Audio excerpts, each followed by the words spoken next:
Hello everyone, welcome to YouTube channel Career Assam. এটা important exam সম্পৰ্কে কিছু update দিবৰ কাৰণে এই ভিডিঅ'টো প্ৰিপেয়াৰ কৰিছোঁ। আমাৰ APSC আণ্ডাৰত যি আমাৰ অসমৰ PWD ডিপাৰ্টমেণ্ট আছে, PWD হাইৱেজ, ৰোডছ, বিল্ডিংছ, এই ডিপাৰ্টমেণ্টৰ আণ্ডাৰত 650 টোটেল 650 জুনিয়ৰ ইঞ্জিনিয়াৰ ভেকেঞ্চিৰ কাৰণে এডভাৰটাইজ হৈছিল যোৱা জানুৱাৰী মাহৰ 22 তাৰিখে।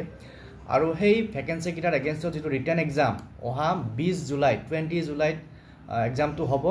গতিকে যিসকলে এই পোষ্টটোত এপ্লাই কৰিছিল তেওঁলোকৰ ইতিমধ্যে ষ্টেটাছ অফ এপ্লিকেশ্যন বা লিষ্ট অফ এপ্লিকেশ্যন APSC ৱেবছাইটত আহি গৈছে। তো তাতে আপোনালোকে নিজৰ নামটো আছে নে নাই চেক কৰিব পাৰে। আৰু যিসকলৰ নামটো আছে তেওঁলোকে APSC ৱেবছাইটৰ পৰা পুনৰ যিটো এডমিট কাৰ্ড আছে সেইখন ৰিডাউনলোড কৰিব লাগিব আৰু ৰিডাউনলোড কৰি পেলাই এক্সামত যাব লাগিব। গতিকে আজিৰ এই ভিডিঅ'ত এইখিনি কথা আলোচনা কৰিম। আৰু সিলেবাসটো কি হ'ব সেইখিনি হয়তো আপোনালোকে জানে, তথাপিও মই একবাৰ ইয়াত সিলেবাসটো শ্বেয়াৰ কৰি দিছোঁ আপোনালোকৰ লগত।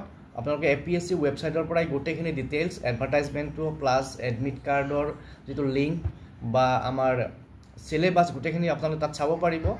গতিকে তাতো চাব পাৰিব আৰু তথাপিও মই ইয়াত এবাৰ ডিছকাছ কৰিম। গতিকে আশা কৰিছোঁ ভিডিঅ'টো শেষলৈকে চাব। যিসকলে চেনেলটোত নতুনকৈ আহিছে ছাবস্ক্ৰাইব কৰি ল'ব এনেকুৱা ধৰণৰ ৰিক্ৰুটমেণ্ট ইনফৰমেশ্যন পাই থাকিবৰ কাৰণে।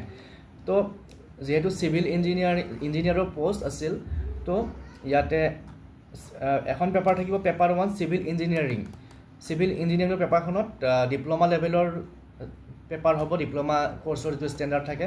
তো নাম্বাৰ 1 টপিক থাকিব কনষ্ট্ৰাকশ্যন মেটেৰিয়েলছ, তাৰপিছত transportation engineering surveying, geotechnical engineering, তাৰপিছত environmental engineering, estimation and valuation, construction management, water research engineering, sanitary engineering, advanced building construction and earthquake engineering, civil engineering drawing, structural mechanics,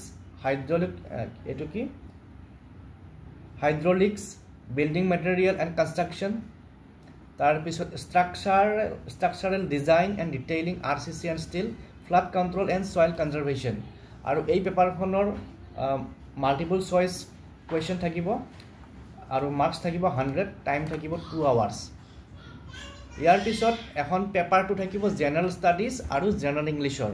তো ইয়াত কি topic থাকিব, current affairs of India and Assam থাকিব, তাৰপিছত Indian history and national movement, তাৰপিছত Assam history, geography of India and Assam, Indian polity and constitution, তাৰপিছত sports, books, author and important persons of Assam, economy of India and Assam, environment of Assam, general mental ability, literature, culture, festivals of Assam and north east and English grammar. তো গ্ৰামাৰৰ যিখিনি basic বস্তু সেইখিনি চাই যাব আপোনালোকে।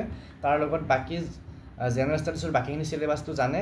গতিকে আজিৰ এই ভিডিঅ'ত এইখিনি কথা ডিছকাছ কৰিলোঁ। নেক্সট ইয়াৰ লগত ৰিলেটেড বা এনেকুৱা ৰিক্ৰুটমেণ্ট ইনফৰমেশ্যন বা ইঞ্জিনিয়াৰবিলাকৰ ভেকেঞ্চি ইনফৰমেশ্যন আহিলে মই শ্বেয়াৰ কৰিম এই চেনেলটো চাই থাকিব। পুনৰ লগ পাম নেক্সট ভিডিঅ'ত। Thank U.